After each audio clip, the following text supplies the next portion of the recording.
जय हिंद प्यारे साथियों, मैं विकास कुमार स्वागत करता हूं आपके अपने चैनल मैथ्स बाय वीके पर। आशा करता हूं आप सभी लोग अच्छे होंगे, मस्त होंगे और अपनी पढ़ाई को अच्छे से कर रहे होंगे। ठीक है भाई। तो कल हमारा सिंपल इंटरेस्ट का एक पार्ट कंप्लीट हो चुका था, जिसमें मैंने आपको बेसिक बताया है सिंपल इंटरेस्ट का, और बिल्कुल सिंपल वे में मैंने आपको समझाया है सिंपल इंटरेस्ट। जो एक फॉर्मूला होता है पी आर टी अपॉन 100, ये जैसे आप सभी लोग जानते हैं। इसका मैंने यूज किया है, पर लेकिन 10% मैंने इसका यूज किया है बस, केवल वो भी इसलिए ताकि सवाल को क्या करें, इजी बनाया जा सके, सवाल को आसान बनाया जा सके। तो इसका भी हमने बहुत ज्यादा यूज नहीं किया, क्योंकि ये फॉर्मूला बहुत से सवालों में बहुत ज्यादा कैलकुलेटिव सवाल को बना देता है। और जिस भाई ने वो पार्ट नहीं देखा, पार्ट वन नहीं देखा सिंपल इंटरेस्ट का, तो सबसे पहले वो जाके पार्ट वन देखे, क्योंकि उसमें मैंने आपको बेसिक समझाया। ठीक है। तो आज हम पढ़ने वाले हैं पार्ट टू, और अच्छे अच्छे सवाल, और आज लेंथी लेंथी सवाल आप देखना कि मैं किस तरीके से सेकंडों में, है ना, 1 मिनट के अंदर अंदर किस तरीके से हम सवालों को उड़ा सकते हैं। आप देखोगे, पूरा देखो, आप भी कहोगे कि भाई क्या क्या समझाया। ठीक है। तो चलो सवाल की ओर बढ़ते हैं। अगला सवाल आपकी स्क्रीन पे होगा। सवाल में क्या लिखा है कि यदि एक निश्चित धनराशि, सवाल में क्या लिखा है, यदि एक निश्चित साधारण ब्याज की दर पर कोई धनराशि 5 वर्ष में स्वयं की दुगनी हो जाती है, तो साधारण ब्याज की उसी दर पर यह धनराशि 8 वर्ष बाद स्वयं की कितनी गुनी हो जाएगी। ठीक है भाई। 5 वर्ष में कितनी हो रही है, दुगनी हो रही है। तो 8 वर्ष बाद स्वयं की कितनी गुनी हो जाएगी। तो क्या मान लो एक है, एक से कोई राशि पांच, मान लीजिए एक है, एक से कोई राशि कितनी हो रही है, दुगनी, दुगनी हो रही है, दुगनी। तो भाई ब्याज कितना मिल रहा है, ब्याज ब्याज तो एक मिल रहा है ना। ब्याज कितना मिल रहा है, अगर दुगनी हो रही है तो ब्याज कितना मिल रहा है भाई, ब्याज मिल रहा है एक। ब्याज मिल रहा है एक, तो 5 साल में दुगनी हो रही है, 5 ईयर में कितनी हो रही है, दुगनी। तो ब्याज कितना मिल रहा है, एक मिल रहा है। 5 साल में 1 रुपये ब्याज मिल रहा है, मान लीजिए 5 साल में 1 रुपये ब्याज मिल रहा है, तो 8 साल में कितना मिलेगा भाई, 8 में कितना मिलेगा। आप कहोगे भाई 5 इधर आ जाएगा, तो 1/5 गुना 8। भाई 1 साल में कितना मिलेगा, 1/5। 1 साल में कितना मिलेगा, 1/5, और 8 साल में कितना मिलेगा, 1/5 गुना 8। तो यहाँ से कितना हो जाएगा ये, यहाँ से कितना हो जाएगा ये, ब्याज कितना हो जाएगा, ब्याज हो जाएगा 5 एकम 5, 5 एकम 5, 3/5। ब्याज हो जाएगा एक सही 3/5, ब्याज 1/3, ब्याज एक सही 3/5 हो जाएगा। पर वो पूछा राशि खुद की कितनी गुनी हो जाएगी, खुद की हो जाएगी 2 सही 3/5, खुद की हो जाएगी 2 सही 3/5। कैसे, कैसे नहीं समझ में आया, सुनो। देखो, जब हम यहाँ पे कर रहे हैं, तो राशि खुद का कितना हो रही है, खुद का हो रही है 1 साल में दुगनी हो रही है, दुगनी। तो ब्याज कितना है, ब्याज तो एक है, लेकिन हो वो खुद खुद की कितनी है, दुगनी हो रही है, दुगनी, यानी कि एक उसमें जोड़ना पड़ता है।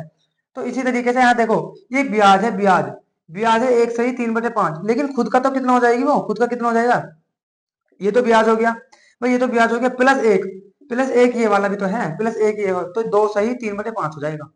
समझ में आ रही है भाई। देखो भाई, ये राशि खुद की कितनी हो जाएगी, यानी कि ब्याज प्लस प्रिंसिपल, ब्याज प्लस प्रिंसिपल मिला के कितना हो जाएगा, 2 सही 3/5। 2 सही 3/5 गुनी तो हो जाएगी, एक का 2 सही 3/5 गुना, तो 2 सही 3/5 होता है, हाँ है ना।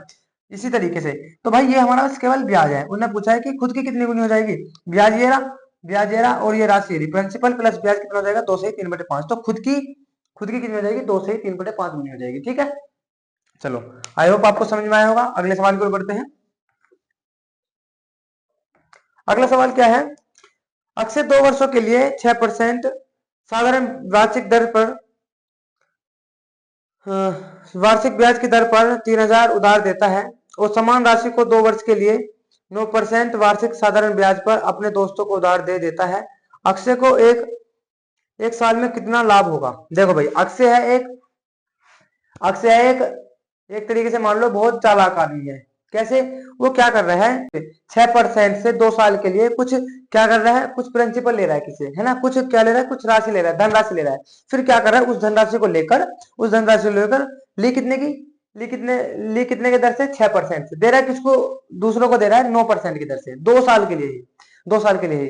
तो अगर 2 साल के लिए वो 6% की दर से ले रहा है, तो 2 साल के लिए 6% की दर से ले रहा है, तो भाई कितना हो गया, 12%।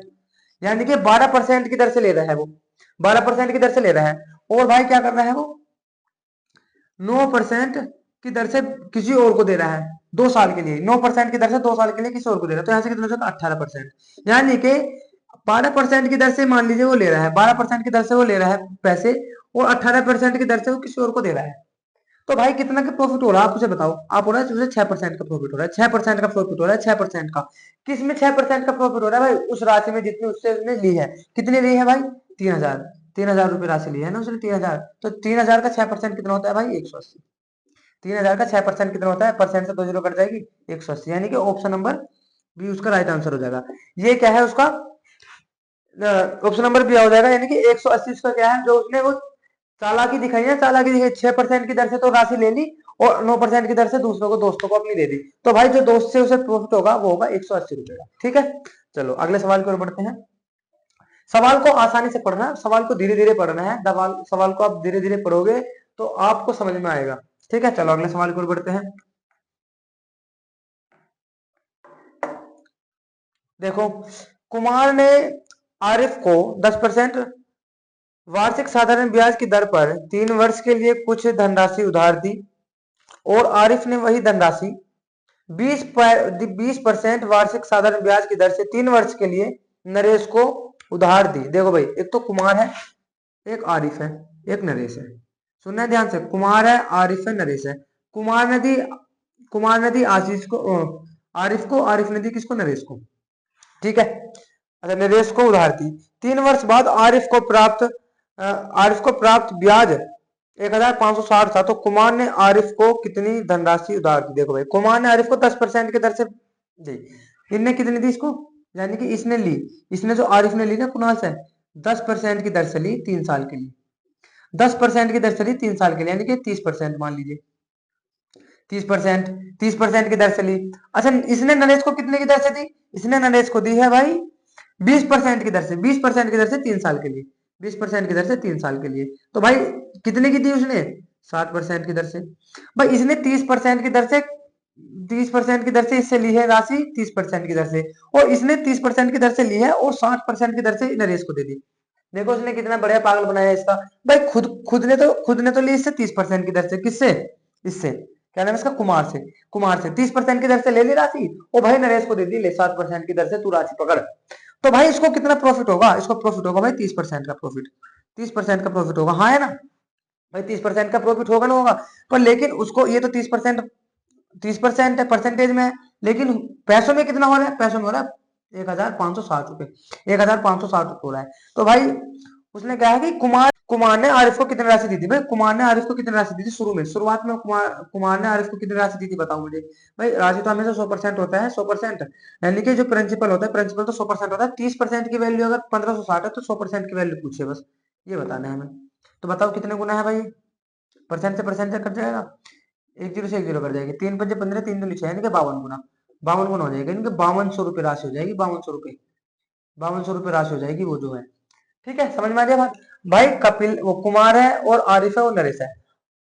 आरिफ ने जो कुमार से जो धनराशि उधार लिया वो ले 10% की दर से, और इसने, आरिफ ने क्या करा? सेम सवाल है तो मैंने पीछे कराया था, सेम सवाल है। इसने क्या करता है? 20% की दर से नरेश को पकड़ा दी राशि। तो भाई 30% का प्रॉफिट होगा ना इसको, आरिफ को।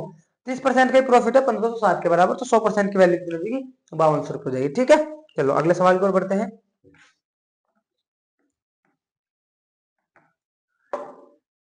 अगला सवाल क्या है? एक धनराशि साधारण ब्याज की दर पर 10%, 10 वर्ष के लिए निवेश की गई। यदि इसे 5% अधिक दर पर निवेश किया जा गया होता तो ब्याज 1200 अंकित होता। देखो 10 साल के लिए दी गई कोई राशि, 10 साल के लिए दी गई, हमें नहीं पता 10 साल के लिए दी गई कोई राशि। ठीक है, और ना ही हमें रेट ऑफ इंटरेस्ट पता है, ना उस राशि का पता है, पर लेकिन ये पता है 10 साल के लिए दी गई। उसने कहा कि यदि 5% अधिक रेट ऑफ इंटरेस्ट पर और देता है, अगर 5% और अधिक रेट ऑफ इंटरेस्ट पर देता है तो उसे 1,200 रुपए अधिक प्राप्त होते हैं। तो भाई आपको ये सोचना है कि अगर 5% अधिक, भाई 5% अधिक रेट ऑफ इंटरेस्ट पे वो अगर राशि देता तो उसे 1,200 रुपए अधिक प्राप्त होते 10 साल में। 5% की दर अगर वो बढ़ा देता तो 10 साल में कितना लाभ होता है? 10 साल में कितना लाभ होता है? आप करते जी 50%, यानी कि 50% की वैल्यू कितनी है? 1,200 के बराबर है। तो 50% का लाभ होता है भाई अगर 5% और बढ़ जाता है ना। अगर 5% राशि और बढ़ जाती, वो सॉरी, अगर 5% जो है ब्याज की दर और बढ़ जाती तो उतनी राशि फालतू आती, उतनी बार तो फालतू आती। 10 साल में कितनी आती? 10 साल में आती 50%। 10 साल में कितने? 50%। तो 50% की वैल्यू तो 1,200 है। 100% की वैल्यू कितनी हो जाएगी भाई? तो दुगना ही तो है भाई ये, तो ये भी 2400 हो जाएगी। 1200 का दुगना कितना, 2400। समझ में आ रहा, इस तरीके से करना है। अगर 5% अधिक हो जाती, अधिक हो जाती तो कितने साल के लिए, 10 साल के लिए 50, तो 5 दाम 50, 50 की वैल्यू कितनी, 1200, तो 100% की वैल्यू कितनी हो जाएगी, 2400 रुपये। ठीक है, चलो अगले सवाल की ओर बढ़ते हैं।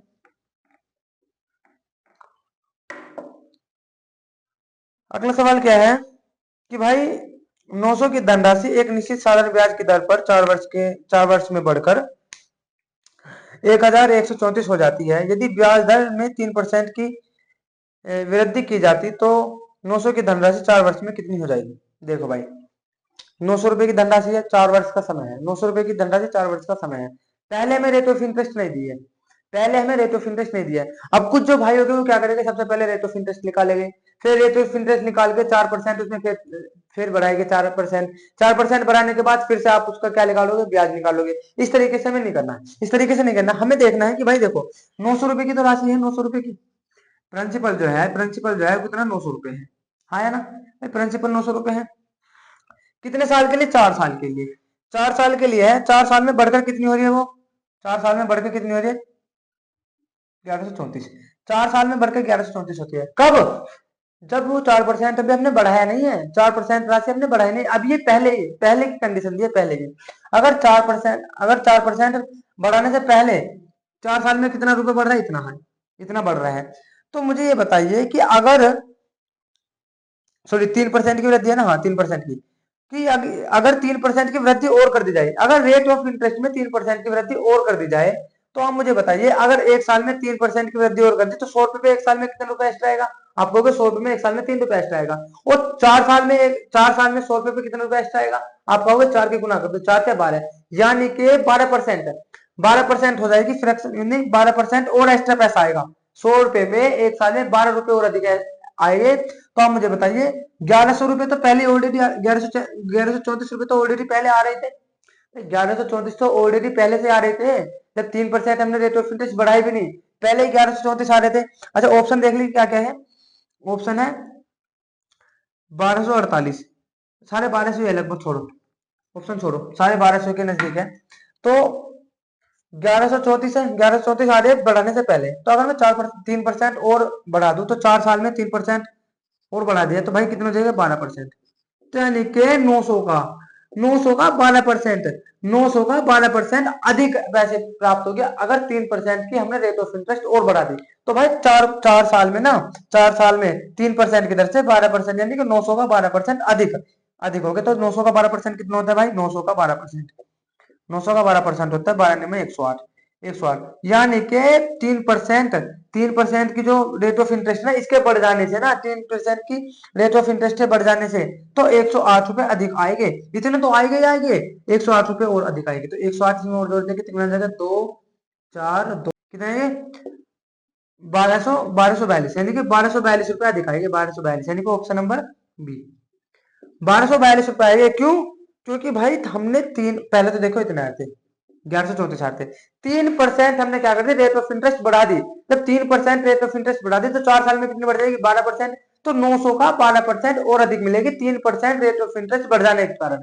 तो अगर 3% रेट ऑफ इंटरेस्ट बढ़ जाने के कारण एक साल में 3% बढ़ेगा, 4 साल में 12% बढ़ेगा, 900 का 12% होता है 108, 108 उसमें और ऐड हो जाएगा। ठीक है, चलो अगले सवाल की ओर बढ़ते हैं।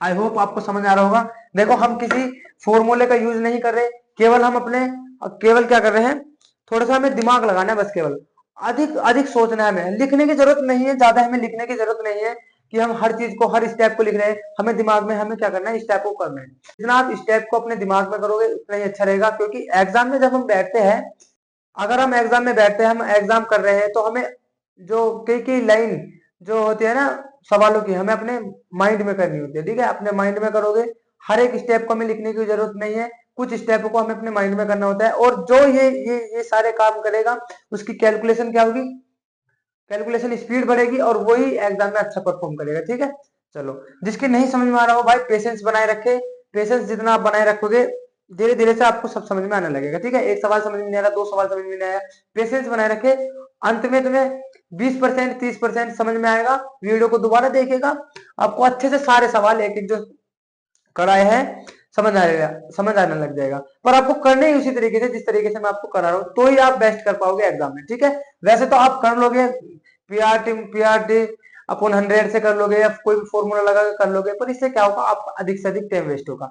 टाइम वेस्ट होगा जिससे तो आप सवाल तो कर लोगे, पर उन करने का क्या ही फायदा है कि आप एग्जाम में पूरे सवाल ना ही कर पाओ, है ना, पूरे सवाल ना कर पाओ। मान लो 25 सवाल आते हैं एक एग्जाम में, आप मान लो 25 के 25 कर भी लोगे, पर आप उनका क्या ही फायदा कि टाइम की वजह से आप 10 ही कर पाओ, है ना। तो इस तरीके से हमें कैलकुलेशन पर भी थोड़ा ध्यान देना है। अपने माइंड में जितने आप कैलकुलेशन करोगे उतने बेस्ट रहेगा। बड़ी कैलकुलेशन होती है उसको आप लिख सकते हैं, लेकिन जो छोटी कैलकुलेशन होता है अपने माइंड में उसे करना है, ठीक है। चलो अगला सवाल कह दिया है, 1000 की धनराशि एक निश्चित साधारण ब्याज की दर पर 2 वर्ष में बढ़कर 1440 हो जाती है। यदि ब्याज यदि ब्याज दर में 4% की वृद्धि की जाती है, देखो भाई 1440 हो रही है 1000 में बढ़कर, 1000 से बढ़कर कितनी होगी, 1140 हो रही, 1140 हो रही, 1140 हो रही। कब कब जब हमने 4% की वृद्धि की नहीं है, अभी 4% की वृद्धि की नहीं है रेट ऑफ इंटरेस्ट में। अगर मैं 4% की वृद्धि कर दूं तो भाई इतना तो आएगा ही आएगा। 4% की वृद्धि कर दूं तो इतना तो आएगा ही, 1140 आएगा ही, 1140 तो आएगा ही आएगा। तो आप मुझे बताइए कि अगर 4% की वृद्धि मैंने रेट ऑफ इंटरेस्ट में कर दी, हमें नहीं पता वो कौन सी, हमें नहीं पता वो रेट ऑफ इंटरेस्ट कितनी है, 100 है, 50 है, 2, 3, 4, कुछ नहीं पता हमें ये पता है कि उस रेट ऑफ इंटरेस्ट में 4% की वृद्धि और करनी है। तो अगर 4% की वृद्धि में उसमें करूंगा, एक साल में 4% है, 2 साल में कितना हो जाएगा भाई 8%, 2 साल में कितना हो जाएगा 8%। तो भाई 8%, 1000 का 8%, 1000 का 8% एक्स्ट्रा एक्स्ट्रा पैसा मिलेगा रेट ऑफ इंटरेस्ट के बढ़ जाने से। 1000 का 8% कितना होता है बताओ, दिमाग में करो, माइंड में करो। 1%, 1000 का 8% होता है भाई 80। 1000 का 8% कितना होता है 80, देखो 8% परसेंट से 2 जीरो कट जाएगी, 1000 का 8% होता है 80। और भाई 1140 में जब आप 80 जोड़ोगे ना तो ये हो जाएगा 1220, 1220, 1220। तो यानी कि ऑप्शन नंबर सी हमारा राइट आंसर हो जाएगा। बताओ इस सवाल में कुछ है, बताओ आप इस सवाल में कुछ है। आपको अगर आप अच्छा अप्रोच लगा रहे हो, अच्छा आप सीख रहे हो, तो आप सवाल को देख के मोस्ट ऑफ द कैलकुलेशन आप दिमाग में कर सकते हो। केवल 10% लिखने की आपको जरूरत है, सब चीज नहीं लिखनी आपको, सब चीज नहीं लिखनी, कोई सूत्र नहीं लगाना, केवल आपको ये समझने देखो भाई इतने तो मिलेगा ही मिलेगा ही। अगर रेट ऑफ इंटरेस्ट नहीं भी बढ़ी, अगर रेट ऑफ इंटरेस्ट बढ़ा दी 4%, 2 साल में कितना हो जाएगी 8%, तो भाई 1000 का 8% अधिक एक्स्ट्रा मिलेगा 1140 में। तो 1000 का 8% कितना होता है, माइंड में करो भाई, ये तो हल्की कैलकुलेशन कितनी हो जाएगी 80 रुपए। 1140 में जब 80 जोड़ दो तो 1220 रुपए आ जाएगा। ऑप्शन नंबर सी हमारा राइट आंसर हो जाएगा, ठीक है। बताओ इस सवाल में कुछ है। चलो अगले सवाल की ओर बढ़ते हैं। अगले सवाल में क्या है, किसी धनराशि पर 10 वर्ष के लिए प्राप्त साधारण ब्याज, धनराशि का देखो भाई, साधारण ब्याज, साधारण ब्याज धनराशि का,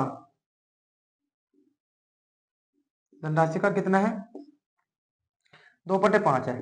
मैंने आपको पहले भी बताया, यदि आपने मेरी पिछली क्लासेस देखी होगी, कि जो भाई फ्रैक्शन के पास होता है ना, जो फ्रैक्शन के पास होता है वही नीचे वाला होता है। जैसे धनराशि दी है ना, यानी कि प्रिंसिपल, ये है प्रिंसिपल, ये प्रिंसिपल, और उससे पहले वाला ये क्या होता है साधारण ब्याज। तो ये ऊपर गया है साधारण ब्याज, ये ऊपर गया है साधारण ब्याज। टाइम कितना दिया है भाई हमें, टाइम कितना दिया है भाई, टाइम दिया है हमें 10 साल। टाइम कितना दिया है 10 साल दिया है ना। तो भाई बताओ अगर ये ब्याज है, ठीक है, अगर ये ब्याज है और अगर ये धनराशि है, अगर ये टाइम है, तो भाई रेट ऑफ इंटरेस्ट निकाल सकते क्या। भाई ब्याज कितना है 2, रेट ऑफ इंटरेस्ट वो प्रिंसिपल कितना है 5, इंटू में रेट ऑफ इंटरेस्ट हमें कैलकुलेट करनी है, इंटू में कितना टाइम कितना है 10 साल, अपोन में कितना 100, अपोन में कितना भाई 100। तो भाई दो, एक जीरो से एक जीरो कट के 5 से कितनी बार चलेगा 2 बार, तो आर बराबर कितना जाएगा 4%, आर बराबर कितना जाएगा 4%। इस तरीके से यहाँ पे हमें सवाल का, हमें सूत्र का उपयोग करना है, ताकि देखो हमारी कैलकुलेशन आसान हो जाए, ठीक है। तो ऑप्शन नंबर डी हमारा क्या होगा राइट आंसर यहाँ से हो जाएगा। चलो अगले सवाल की ओर बढ़ते हैं। आई होप आपको मजा आ रहा होगा, ठीक है। और अपने दोस्तों को शेयर कीजिए भाई, ठीक है, अपने दोस्तों को शेयर कीजिए और लाइक जरूर कर दीजिएगा। और जो भाई चैनल पे नए हैं वो चैनल को जरूर सब्सक्राइब कीजिए, ठीक है। चलो अगले सवाल की ओर बढ़ते हैं। अगला सवाल क्या है, साधारण ब्याज पर निवेश करने पर एक धनराशि, धनराशि 9/5 वर्ष, सॉरी 19/5, 19/5 ईयर है भाई, ये वर्ष है 19/5 ईयर। और क्या क्या है भाई, स्वयं की कितनी हो जाती है, यानी कि स्वयं खुद की कितनी हो रही है, खुद की हो रही है भाई 59/50, कोई कितनी हो रही है 69, सॉरी स्वयं की कितनी हो रही है भाई वो, यानी कि खुद की 50 से बढ़कर कितनी हो रही है 69, 50 से 69 हो रही है। तो आपको लग रहा है ये अमाउंट है ऊपर वाला, ये अमाउंट है भाई। अमाउंट यानी कि principal plus simple interest, amount है प्रिंसिपल प्लस सिंपल इंटरेस्ट, और ये क्या है, प्रिंसिपल है। तो भाई यदि मैं इसमें से ब्याज निकालू, ब्याज कितना मिला, 50 से बढ़कर हो गया 69, ब्याज कितना मिला आपको, ब्याज मिला 29 रुपए का, 29 रुपए का मिला, सॉरी 19 रुपए का ब्याज मिला है, 19 रुपए का। सिंपल सिंपल इंटरेस्ट कितना आ गया, 19 का। तो भाई सिंपल इंटरेस्ट 19 का आ गया, राशि कितनी है 50, इंटू में 8% हमें ज्ञात करना है, इंटू में टाइम कितना है 19/5, अपोन में कितना 100, अपोन में कितना भाई 100। तो देखो 50 दूनी 100, 19 कैंसिल हो जाएगा, आर बराबर आ जाएगा 10%, आर बराबर आ जाएगा 10%, हाँ है ना। देखो कितना आसान है, तो यानी कि ऑप्शन नंबर बी क्या होगा हमारा राइट आंसर यहाँ से हो जाएगा। चलो अगले सवाल की ओर बढ़ते हैं। सवाल में कुछ है नहीं वैसे इनमें, अगर आपने कॉन्सेप्ट अच्छे से समझ लिया है तो भाई सवाल आप आसानी से उड़ा दोगे, बिल्कुल कोई दिक्कत नहीं है, मजे मजे में आप सवाल उड़ा सकते हो सारे। अगर आपको कॉन्सेप्ट पता है, कॉन्सेप्ट की ताकत पता है ना आपको, तो आप सवाल आसानी से उड़ा सकते हो। चलो बस एक तो सवाल को एक तो सवाल को आराम आराम से धीरे से पढ़ना है, और पढ़ते पढ़ते ये आपको दिमाग लगाना है कि किस तरीके से ये सोल्व होगा, कि ये परसेंटेज से सोल्व होगा, रेशो से सोल्व होगा, कौन सा फॉर्मूला लगेगा, कौन सा अप्रोच लगेगा, कौन सा इसमें कॉन्सेप्ट लगेगा, ये पढ़ते पढ़ते आपको दिमाग में आना चाहिए बस। चलो, किसी धनराशि पर प्राप्त साधारण ब्याज उस धनराशि का उस धनराशि का 81/100 है, यानी कि साधारण ब्याज, देखो साधारण ब्याज जो है ना उस धनराशि का 81/100 है, कहने का मतलब ये है। तो देखो ऐसा ही अपॉन प्रिंसिपल कितना आ गया भाई, 81/100 आ गया। देखो वर्षों की संख्या वार्षिक ब्याज दर के बराबर है, यानी कि आर बराबर किसके हैं, आर बराबर है ठीक है, आर बराबर ठीक है, क्योंकि वर्षों की संख्या जो है ना, टाइम जो है वो ब्याज की दर के बराबर है। उसने हमसे क्या किया कि ब्याज की दर, वार्षिक दर ज्ञात कीजिए, यानी कि वार्षिक दर यानी कि आर ज्ञात करना है।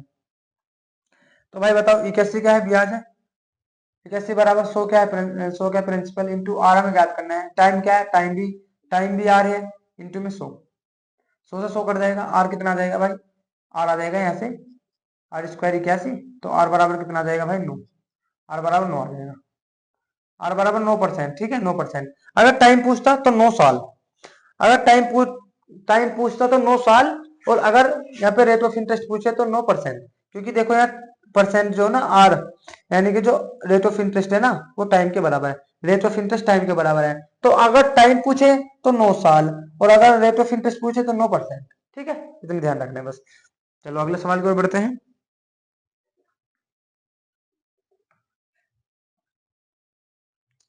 अगला सवाल क्या है, किसी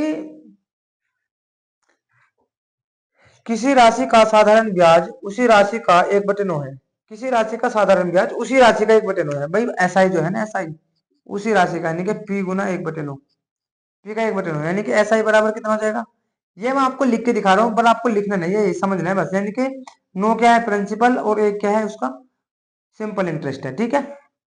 और वर्षों की संख्या वार्षिक दर, यानी कि वो फिर वही दिया है आर बराबर ठीक है, तो क्या बताना है हमें, ब्याज दर बतानी है।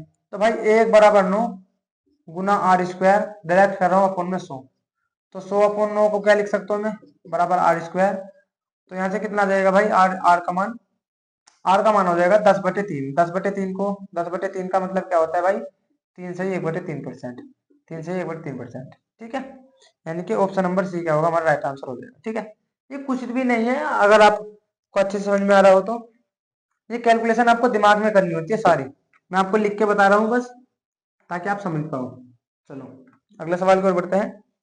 साधारण ब्याज की योजना में निवेश करने पर 8,000 की एक धनराशि 21,500 हो जाती है, भाई 8,000 की धनराशि कितनी होगी, 8,000 की धनराशि 21,520, 21,520, तो भाई इतने से बढ़कर इतने हो रही है, तो ये तो प्रिंसिपल होगा, और ये क्या है, ये अमाउंट होगा। और अगर अमाउंट में से मैं प्रिंसिपल घटा दूं तो क्या आएगा, सिंपल इंटरेस्ट आएगा। भाई अमाउंट में से अगर मैं प्रिंसिपल घटा दूं तो सिंपल इंटरेस्ट आएगा नहीं आएगा। चलो, यदि वार्षिक ब्याज दर और जितने वर्षों के लिए धनराशि का निवेश किया गया था दोनों समान है, यानी कि फिर वही कंडीशन दे दी आर बराबर टी की, तो यहाँ से सिंपल इंटरेस्ट बता दो कितना आ जाएगा। सिंपल इंटरेस्ट आ जाएगा भाई, यहाँ से घटा लो। 21,000 में से जब 8,000 में घटाऊंगा, 21,000 में से 8,000 घटाऊंगा तो बचेगा, ये बचेगा भाई 12। हाँ मैंने 12 नहीं 13, 13,520, 13,520, 13,520 बचेगा ना। हाँ तो ये तो क्या हो गया भाई, साधारण ब्याज। और 8,000 इंटू में आर स्क्वायर, क्योंकि देखो आर बराबर टी के है ना, तो आर गुना आर हो जाएगा ना, टी के जगह भी आर रखेंगे, आर गुना आर हो जाएगा, आर स्क्वायर अपन कितना हो जाएगा भाई 100, आर स्क्वायर में अपन 100। तो एक जीरो से एक जीरो कट, दो जीरो से दो जीरो कट गई, एक जीरो से इस वाली से ये कट गई। 8 से कितनी बार जाएगा ये, 8 से कम 8, कितना बचा 55 हो गया है, 55 हो गया। और 8 से 48, 8 से 48, और ये कितना बचा 72, 8 में 72 बराबर आर स्क्वायर। तो आर का मान यहाँ से कितना आ गया 13, यानी कि 13%। 13% जो रेट ऑफ इंटरेस्ट है ना, जो ब्याज की दर होती है कितनी थी वो 13%। ठीक है, तो ये हो जाएगा, यानी कि ऑप्शन नंबर बी हमारा क्या होगा, राइट आंसर हो जाएगा। अगर वो वर्ष पूछता, वर्ष कितने 13 साल, अगर रेट ऑफ इंटरेस्ट पूछे तो 13%।